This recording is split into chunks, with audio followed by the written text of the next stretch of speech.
Hello and welcome to Truth Be Known, stories about how modern data leaders seek truth in an uncertain world. Today's episode features an interview with Scott Zoldi.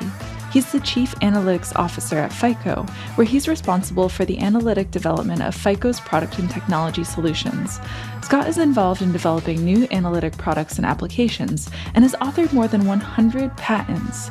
His current focus is on self-learning analytics to detect cybersecurity attacks.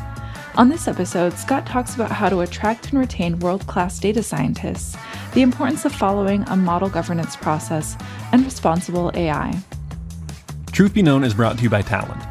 A leader in data integration and data integrity, Talend enables every company to find clarity amidst the chaos. Talend Data Fabric brings together in a single platform all the necessary capabilities that ensure enterprise data is complete, clean, compliant, and readily available to everyone who needs it throughout the organization. Learn more at talend.com. That's TALEND.com. And now please enjoy this conversation between Scott Zoldi, Chief Analytics Officer at FICO, and your host, Rob Norman. Welcome to Truth Be Known. I'm Rob, and today I'm joined by Scott Zoldi. Scott, welcome to the show. Thank you, Rob. Pleasure to be here. Absolutely. Now, today you are Chief Analytics Officer at FICO. And your journey to this point is fascinating. But one thing really stood out to me when I was prepping for this conversation, and you've said that ever since being a college student, you've understood at almost a cellular level that the answers to many of the world's questions lie in the mountains of data produced by people and machines. Where do you think that cellular level understanding came from way back when you were a college student? So, one of the things that I've fundamentally kind of focused on is that there are some core sort of descriptions of the world around us. And I'm trained as a physicist, and being a physicist, I believe that there are theories that we can construct from the complexity of data that surrounds us to better understand the world and guide sort of the next sort of decisions that we would make based on that data. It formed my entire career. In graduate school, I studied chaos theory, which is, inherently unpredictable. And I showed that there are ways to make it predictable and controllable and to gain insight from it. And so I've been fascinated by the fact that the complexity in data should not necessarily be a deterrent to people. And in fact, we can find ways to rein it in, to understand it, and to make great decisions based on it. And, I think it's always been a core of my philosophies around working with data and making decisions with it. And as you started on that journey and your journey through to Chief Analytics Officer today, tell me a bit more about that journey. Like, how did you wind your way to this role today? Because starting out as a physicist, Chief Analytics Officers and data science was in its infancy. And so I'd love to understand how you've kind of gradually made your way to where you are today. Yeah, well, it certainly wasn't something that was planned. It was more of that winding journey. So, when I was doing my PhD and my work in chaos theory, we were always looking for more and more data to test the theory. So I come up with a theory that would describe a physical system. We would always be struggling to get at data. And so from my graduate school days, we would simulate data through numerical analysis and test the theories. Later on, I got a DOE graduate fellowship and a postdoctoral fellowship at Los Alamos National Laboratory, which exposed me to even larger computing resources to simulate data and create synthetic data, but also real-life data sets where people are trying to really understand the complexity of data they measure from masses of sensors. I became exposed to, the fact that the financial services industry actually had tremendous assets in terms of data. And good quality data. The entire industry had been working with financial data and ensuring that they had good outcome data to build models and make predictions. And so I think it is the quest for me to continue to do great science that led me down to getting involved in the financial services space, where I could continue my research and continue innovating algorithms to work with this data and to make better decisions. And that kind of developed into this sort of focus, which I think brought me to the Chief Analytics Officer role, which was, hey, this is somebody that fundamentally wants to understand the core dynamics or the manifolds that describe our customers or the financial markets And I think many of our customers understood that that's really powerful because, there's someone that is really interested in working with all the complexity of the data, but with the goal of eventually getting to a point to making it explainable and transparent and available to all, including the business owners. And I think that really had propelled it because I have this combination of deep technical expertise, but this sort of fundamental sort of burning desire constantly to be able to describe it so that others around me, the business, can act on that appropriately. And before you were chief analytics officer within FICO, you headed up the analytics science team. And I'd love to understand the meaning of analytics science, because you're not describing it as head of or director of data science. So do you see a distinction? And if so, what is that distinction? The distinction for us has been really around that we're focused on the core science and mathematics around the algorithms. So for me and my team, we operate as data scientists, but we really want to deeply understand and challenge the mathematical algorithms that are used to process data today. In fact, many of the models that we develop are based on proprietary intellectual property and algorithms that we develop specifically for the use cases that we are interested in. For example, in the financial services space, we've pioneered a lot of the research in what's called interpretable machine learning. These are machine learning models that expose to the data scientist and also the business user what are those relationships that machine learning learns in data that can improve detection, but can also potentially drive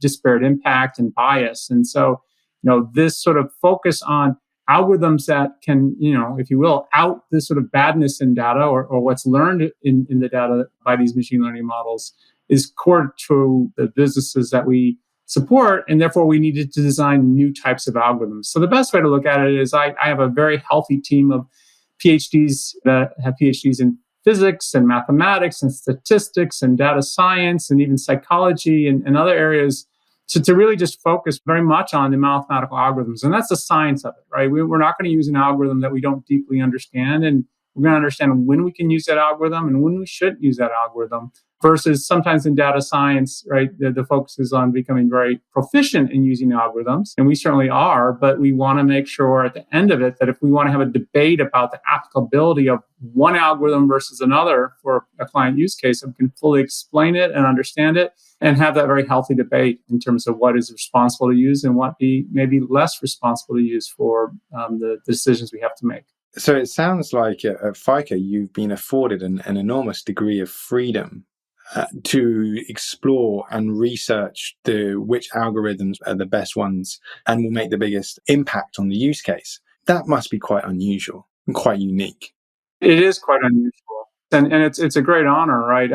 I myself, even as a chief analytics officer, I've been with the company now for almost 24 years. And part of it is that uniqueness of the environment where it was always been an environment where the company, being an analytics company, right, more than 50 years old, understood the value of deep fundamental understanding of mathematics and models. And, myself, I've published almost 120 patents. And so that is really a great testament to the, environment that's set up and the respect for, really, really core research around, how best to develop analytics. And then, also to take those machine learning models and understand how to operationalize them, right? Because we're not strictly an academic institution. And so from that perspective, we've also done a lot of core research around how to operationalize and deploy these models. Because at the end of the day, right, I would say at least half, maybe more of all the ideas that I've had and probably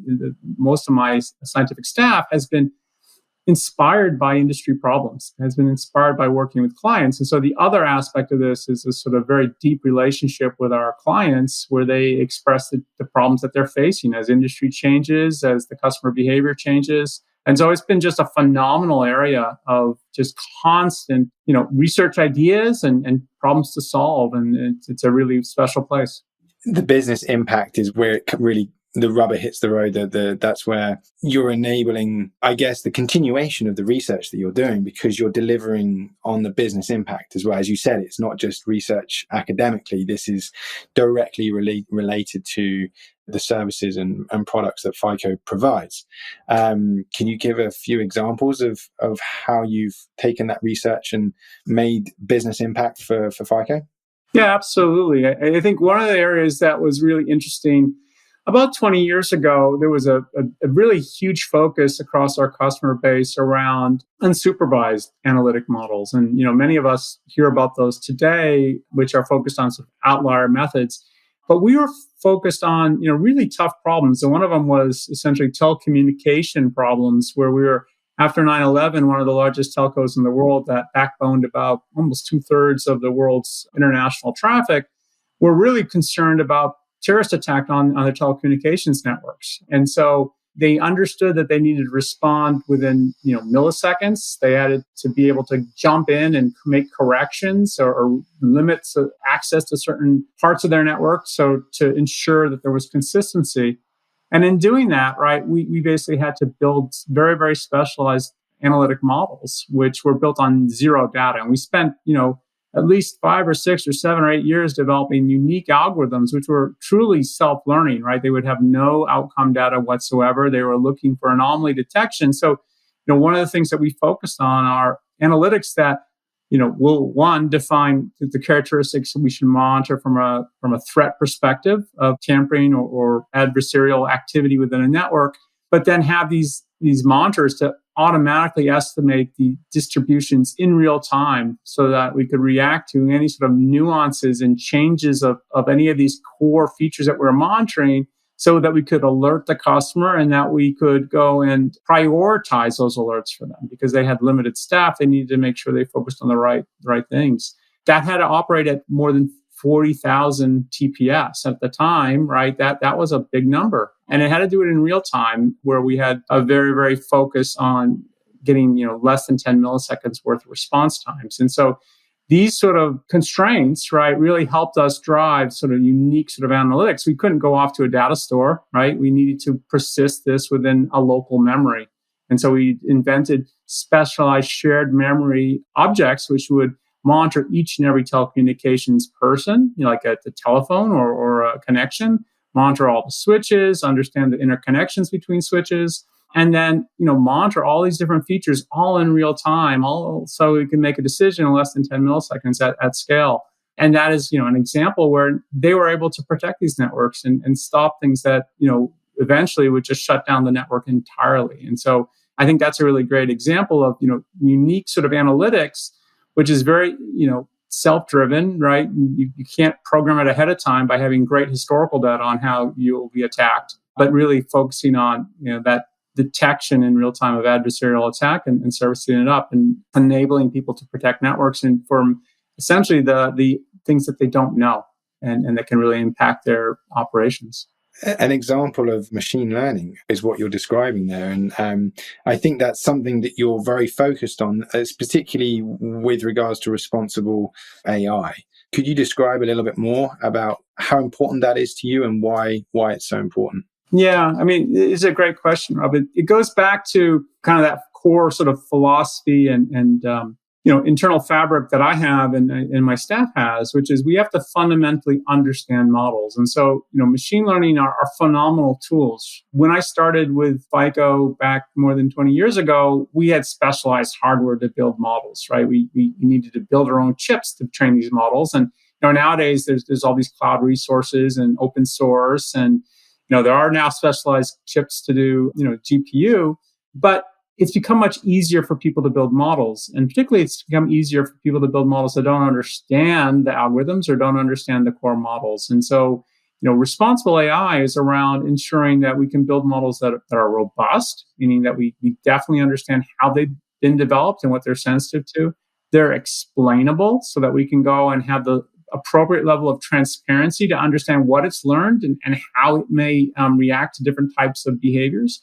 That it's ethical, right? That we don't have a disparate impact towards any one type of group of individuals. And then finally, and probably most important in today's day and age, given how much AI is impacting most of our lives, is it has to be governed, right? So there has to be a model governance process built into it, right? So that, we can build what we think is the very best model, let's say in the lab, but the rubber meets the road when it's in production and it starts impacting customers. And so defining that full sort of spectrum of looking at the model as the final asset that we would deliver to a client and ensuring all those steps are followed through a corporate governance standard. And then having the governance blockchain, which is what we use to enforce that all the steps we're taking is really important. And we see this in regulation today with GDPR, the EU regulation, other regulation out there that is really focused on now exposing the dangers of machine learning, which might be built in a non-responsible way,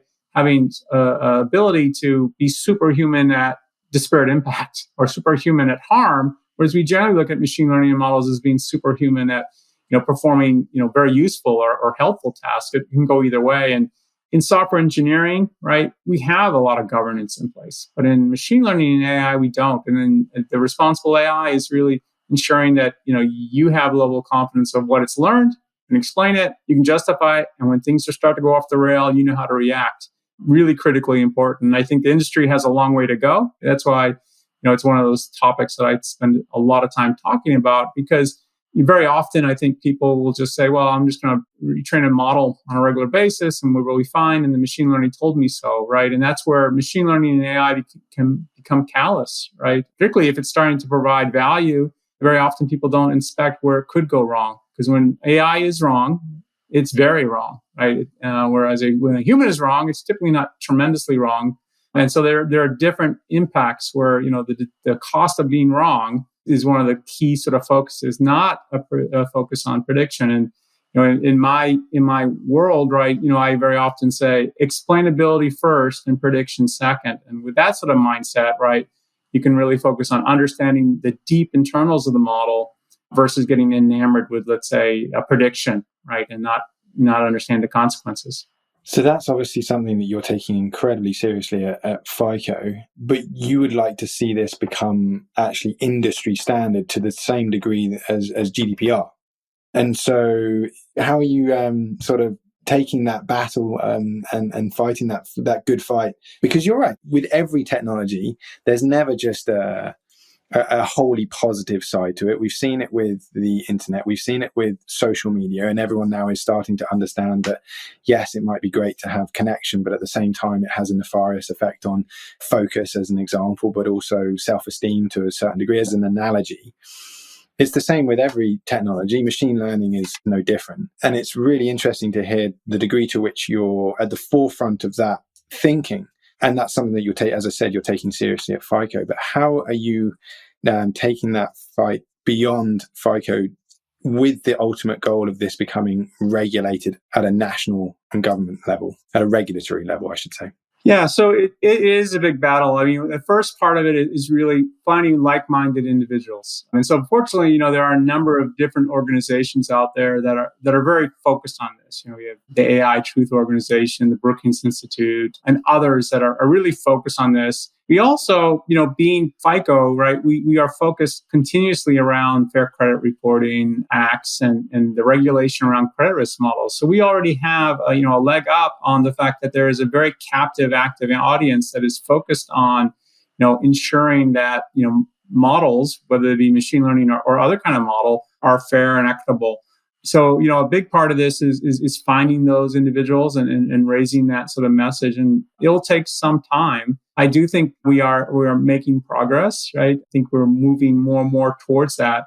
I also think that, leaders such as myself that have, broad sort of exposure, or where I have the great honor of having exposure to many, many of our clients, where we service many of the financial services companies across the globe, have an opportunity to provide thought leadership to them in terms of where our thinking is. And, one of the best things that I experience in my role is when one of our customers invites me to speak with their CAO or with their CDO or their analytics organization and share where we are on that journey of responsible AI, to share best practices about model development governance, right? And so that they can then take it and share it within their circles. I do think that today there is probably a broad view that responsible AI is a topic, whereas a few years ago it was more of a word that was trying to find a meaning broadly in the organization. I hear more and more about the importance of interpretable models from many, many more tools providers and practitioners in this space. And, what that means for regulation, I'm not certain. I think right now, what I hope to see is something a little more akin to what happens in cybersecurity. They have like FSISACs, which are basically groups of financial services organizations that come together and define their own standard, right? Because they see the importance of it. I hope that is the next step. I think that would be very, very healthy if say the banking industry agreed on, and I've heard this from many of the leaders across the banking industry, agreed on a set of standards so that they could present back and say, these core banks believe that this is the right way, and we're all going to align around this as a standard for responsible AI. Propose that and share that with government and with the regulators, and certainly adjust based on feedback. But I think many see it as too large of an issue to wait for government and regulation to catch up. It takes many, many, many years. But I do think we're going to see a little bit more of this sort of groups of interested sort of industry parties understand how important it is to their business. And, they don't want to see, individual parts of that organization or that group of organizations. Some will take brave first steps, right? But all of them understand that, it's an industry-wide problem that needs to be solved. And I think that'll be where we'll head. But right now it's growing awareness. And I'm really happy to say I've seen a big, big increase in that over the last 3 years. That's great to hear. You're right. Oftentimes, policymakers and government are the latest to the party and usually react at last. And so it would seem a much more realistic approach to see those regulations or those agreements come out at the industry level versus government. When it comes to the operationalization within specific companies and the notion of responsible AI and the governance of AI, is it purely and solely on the data science and the data teams? Or does it stretch beyond that and the responsibility is actually with the business leaders themselves also? Yeah, that's a great question. It shouldn't be with the data scientists by themselves. I think that's where we find data scientists that are ill prepared to make those decisions. They don't have the sort of support nor maybe the knowledge to always make those right decisions. And in fact, for any organization, consistency around a corporately defined model development governance process around responsible AI is what we always would recommend. And so, where does that sit? Well, it sits probably with a CAO or a CDO to define that as a single sort of standard for the organization, right? It also sits with the CEO and the board to understand and support that single model development governance process. And then, sometimes it takes even sort of organizational changes such that, we don't have analytic teams that decide that they have a different opinion about how to be ethical. And so it takes, it does take a lot of input. Many organizations have formal ethics teams that focus on these concepts. But what I always try to focus on is that it's not real until it's written down. Once it's written down, right, it can be enforced and it can be governed and it can be codified like what we do where we place the important steps on a blockchain so we ensure that they get done and we have proof of record that they've gotten done. And so, the first major step is, figuring out who in your organization at a senior level is going to define that and, having the support to enforce it. A few years ago, I think we saw many companies making pledges about being responsible or ethical, right? And actions are stronger than words, and sometimes words don't mean a whole lot. And so, I think that is what we have to, ask each organization to do. But it certainly shouldn't be at the lowest levels, right? The feedback from the data scientists have to come in, and they have to be bought in. They have to understand, and they have to provide that feedback because some of them are most expert in what that means. But there has to be sort of this sort of guiding principle, which essentially ensures consistency. It ensures protection for the data scientists, and it also ensures an ability to take whatever that document is that describes that model development process and incrementally make it better. It doesn't have to be perfect at day one. Just having it written down for an organization so that we can, from an agile perspective, continue to improve it over time is a huge win compared to, let's say, having 100 data scientists all doing something different, right? That's simply a mess. And that's why in many situations, right, the models don't ever get operationalized because they've ended up violating model governance standards, or they took steps very early on that were not responsible. They didn't locate bias in data, or they didn't choose the right types of algorithms, or they overtrained or undertrained. And it's also a huge productivity loss for an organization that, in these trying times is trying to ensure that they're profitable and providing value to their customers. And so beyond doing the right things and demonstrating through this governance process that you are doing the right things, there's tremendous business benefit from an efficiency and alignment perspective to be able to bring models out that can be operationalized and not shelved almost immediately because they didn't follow a process that was responsible. How do you, as part of the executive level and group, bring that to the attention of your other C-level colleagues sitting around the executive meetings and help others in the room understand why this needs to be a business priority? And perhaps at FICO, it's an easier conversation to lead and to have, perhaps. But if for other chief analytics officers, CDOs who might be listening and thinking, yeah, this is absolutely a topic that needs to be brought to the attention and needs to be a priority. How do you do that? For FICO, it's not much of a problem, right? We've built our entire business on data, and we take it very seriously. And so it's not a hard conversation to have, right? The benefits are very easily understood. I think if you're in an organization where maybe there's less awareness of the dangers of AI and the risks there, the very first step is to ensure that the chief analytics officer or chief machine learning officer or the chief data officer, whatever it's called within that organization, has a seat at the table. We often talk about this being a board level conversation, right? It's so critically important. And I do a lot of work in cybersecurity, and a proper organization hears from their CISO on a regular basis in terms of their cybersecurity posture and where they're headed, right? It's that important to the business from a data exfiltration and adversarial attack perspective that the board cares, right? And so the very first step that needs to be taken is for the CAO or equivalent, right, to have that conversation with that CEO, with the board, with the chief risks officer, those that are going to be ensuring that, when we report on, let's say, our numbers every quarter, and we have to list the risks to our business, that the machine learning and the use of machine learning and bias in data and all these aspects are definitive risks to the business overall, right? And I think we have an uphill battle, right? Because there was a time when many of the people at the C level, are reading more, popular press around machine learning, and they don't have the technical depth to understand all the sort of dangers within.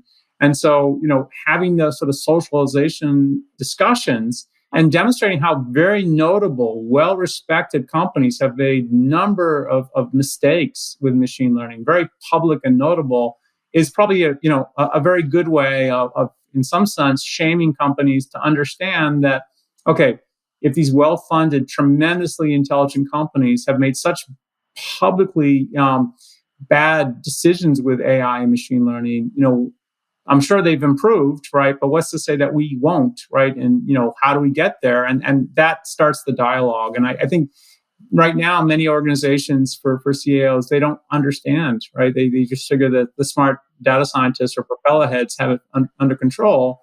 And they need to understand that, well, to have it under control, we need to define a firm process, and it has to be monitored like any other risk to the business. And it's really at that level where that conversation has to be escalated. So you're absolutely right. It's a conversation with the fellow C-level executives within an organization as they look at the business overall, the health of the business and the risks to the business.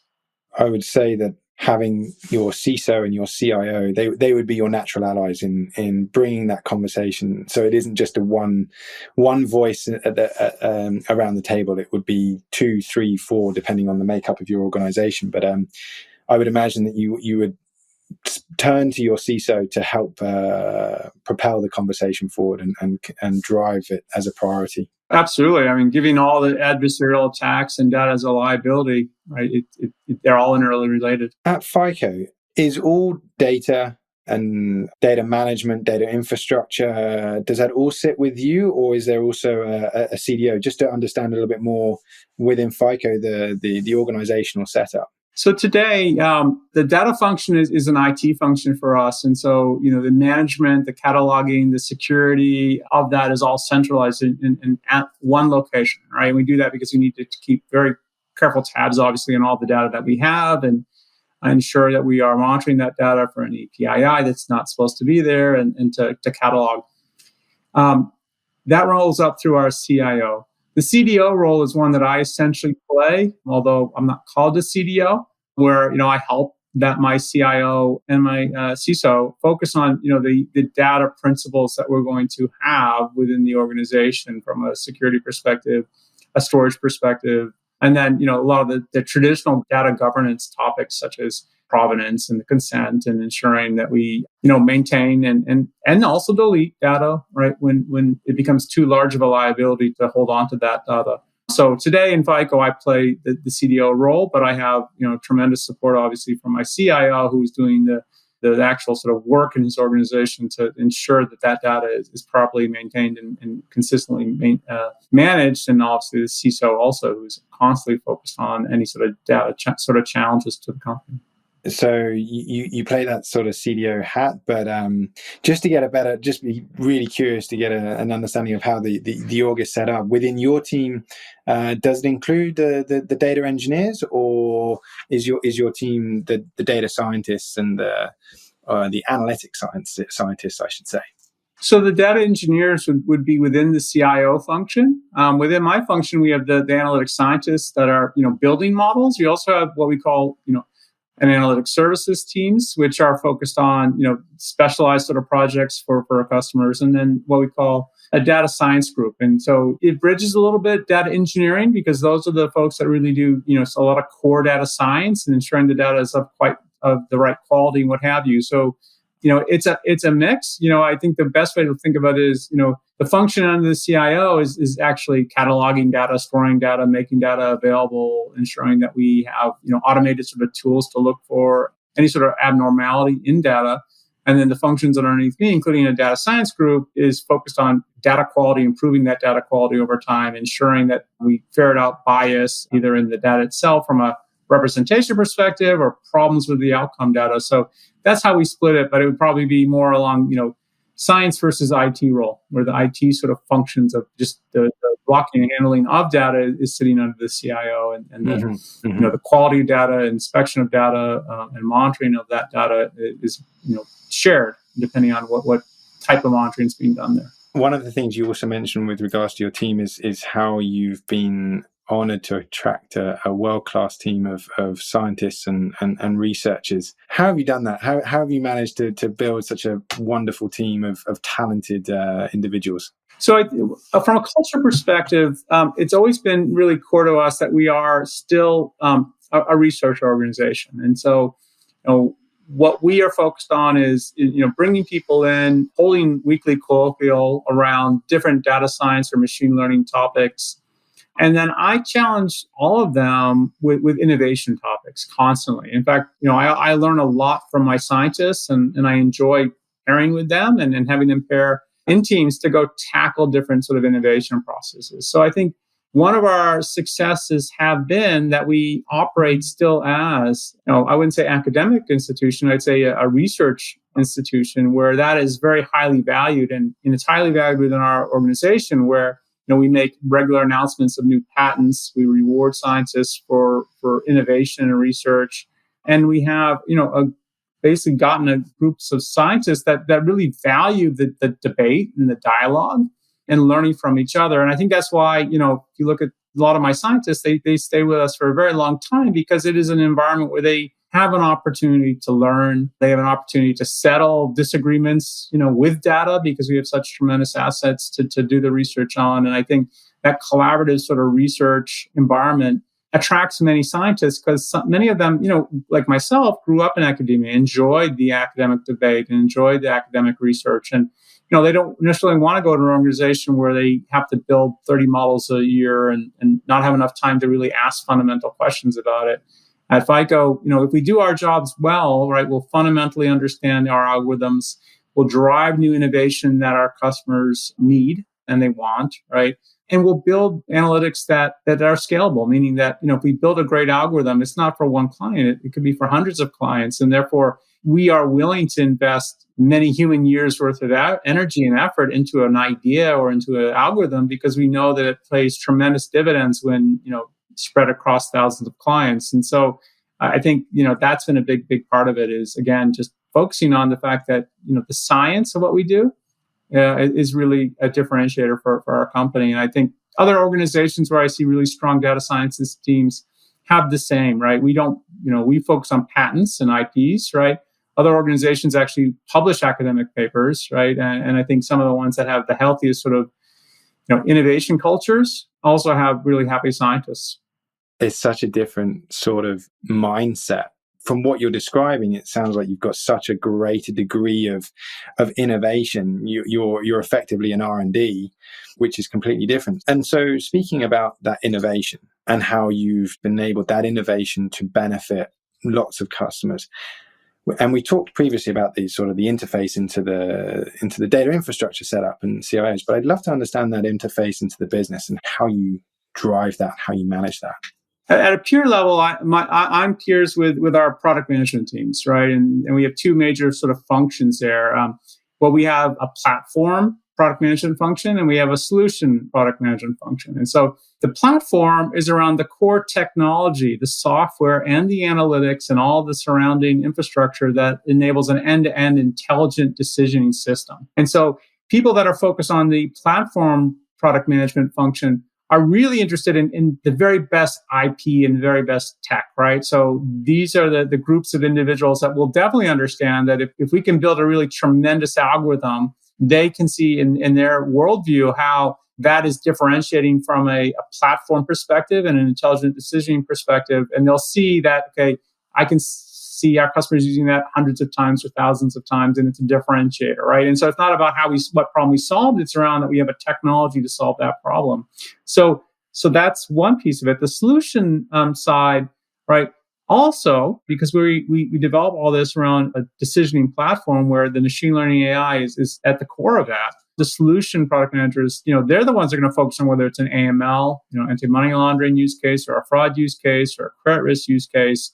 And they'll know the piece parts of those fundamental capabilities that will form a solution. And yes, we might need to build a custom model for credit risk or a custom model associated with open banking, but core algorithms are what come off the platform. And so, we have both sort of discussions. The platform side is around core technology and the very best differentiated core technology that we can develop at FICO and stay consistent with our brand and where our focus is from a business perspective, which, a lot of it is on financial services today.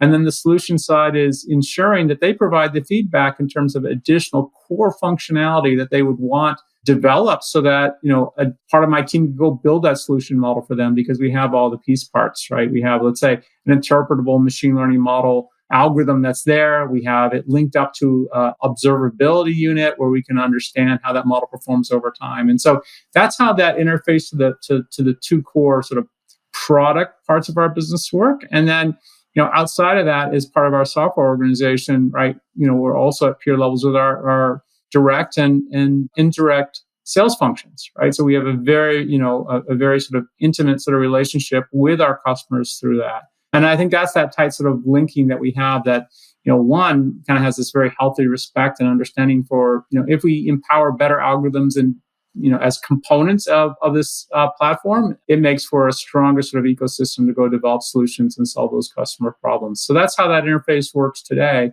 And it's great because what it allows us to do is standard models and standard analytics and standard algorithms and capabilities are very highly valued versus the one-off sort of solution for a customer because we see that we can get multiples of usage out of these algorithms and it differentiates our entire company, not just one client at a time. It really is that bi-directional conversation between innovation and technology, but also market needs and business needs. And you're, as a group, bringing that together to really understand how to continue to improve the products and services that are then made available to FICO's customers. Exactly. Towards the end of our podcast, we like to run a few shortest type questions. So thinking more about career advice and career trajectories, and you've had a fascinating career that's led from physics all the way through to where you are today, but has always been incredibly data driven. What would you say is the best piece of career advice you've got? Something that my advisor said way back when I left academia, actually, and he basically said, I was going off to Los Alamos at the time, and he said, go for walks in the canyon and think about physics. Right now, it's kind of a weird sort of thing to say, but what it really stuck with me, because what it basically says is take the time to get out of the right now and just think about what things do we need to innovate on, right? Do we really understand the problems we're solving? Because very often we're so much in the fact that we get 1,000 emails a day and someone's escalating something and somebody's unhappy about something and something isn't working. And this person, is leaving, and this person is onboarding, and there's just all this sort of constant sort of noise and churn in our lives as CAOs, right? And it's very easy for that to consume every moment of our workday. But our value is not being a general manager. We can be tremendously really important people managers and general managers. Our value is actually taking the time to carve out a bit of time and think about how we could make our products, our solutions, the world, right, the industry better through collaboration and through science. And I think that is one of the ones that always sticks with me. And I still do hike in canyons, and I think about data science these days, not physics as much, but I think the core feedback is really important, which is to take a breath, think about why you're here, and that will get you energized, and it'll get us thinking about different ways to innovate and move things forward. It's really sound advice. Is it something that you practice on a daily basis, or is it something that you integrate into your week? How do you practically implement that advice? So, I generally try to use like a Friday afternoon as that time to decompress. There's certainly going to be work still left to be done for me, unfortunately, on the weekends, right? But I take that time to have my innovation meetings with scientists, right? We may not literally be walking at that time, but we'll be sitting there and talking about science and getting out of the day-to-day. And so that's how I try to do it, is on that sort of regular sort of basis. Occasionally, right, we'll have, quarterly sort of focused meetings around this. But, I think it's just more important to have that sort of, continuous sort of interaction. But, we try to do it more as, once a week on a more quiet day, and reserve that a little bit for that sort of thoughtful sort of thinking. It's so critical, I think, taking the time to step back and to think deeply, allowing oneself to think. I mean, we're always thinking through what we're dealing with, but we are oftentimes consuming information, and if we are constantly consuming and constantly in interactions, we struggle to find the opportunity to step back and actually just think deeply, and by doing so, that's how we become creative. Yeah, it's a great strategy to put the holds on the calendar, or else every moment will be consumed with something. Absolutely. And for anyone who's looking to start a career in data science, how would you recommend for people who are starting off, how would you recommend them getting a foothold in the data science profession? So I have a bias. I mean, being a PhD and hiring a lot of people that have masters and PhDs, I think that the academic sort of approach is really important. So there is this sort of need for data scientists across the board. I think for those that are going to have the biggest sort of impacts in their industries, right, ensuring that spend a little extra time getting, an education beyond, let's say, the bachelor's level to go into some graduate work, I think is very, very important, right? Because that allows them to have a core area that they're really specializing in, and to differentiate from the sea of people that can practice data science, but maybe not be an expert in any one area. I think the other aspect that I think is critically important for anyone getting into data science, beyond just kind of focusing on, what is their specialty going to be in data science, and really trying to focus on that, even at a college level or bachelor's level, work on a practicum. Find out companies that are working in areas like the topics that you're interested in, and get that real world experience very, very early. It was one of the great advantages that I had early on as part of one of these DOE graduate fellowships for computer science and scientific computing. I had to do practicums every summer. I did 3 of them, I think. And each time I worked with different researchers, I got exposed to different problems. My worldview just, multiplied and multiplied and multiplied and multiplied. And I saw the world differently than my professors. So I started to see the world differently than my advisor. I started to become my own person, and I started to find my own path. And I think so. Looking for that practicum and really focusing on, what would you like to do in data science? If it's medical data science, great. What is a practicum that you could do to get that exposure to really, reinforce that that's what you really want to do and you find your passion, but also more importantly, it'll give you the feedback on things that you need to improve in terms of your background or you want to explore more. And I think for the early data scientists, that gives you the leap to differentiate as soon as you go into the workforce.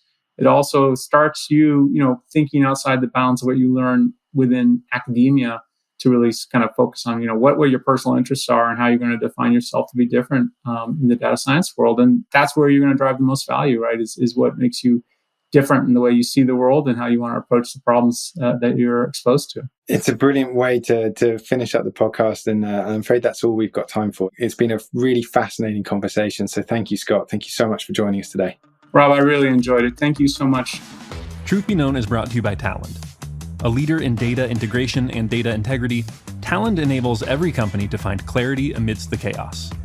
Talend Data Fabric brings together in a single platform all the necessary capabilities that ensure enterprise data is complete, clean, compliant, and readily available to everyone who needs it throughout the organization. Learn more at talend.com. That's Talend.com.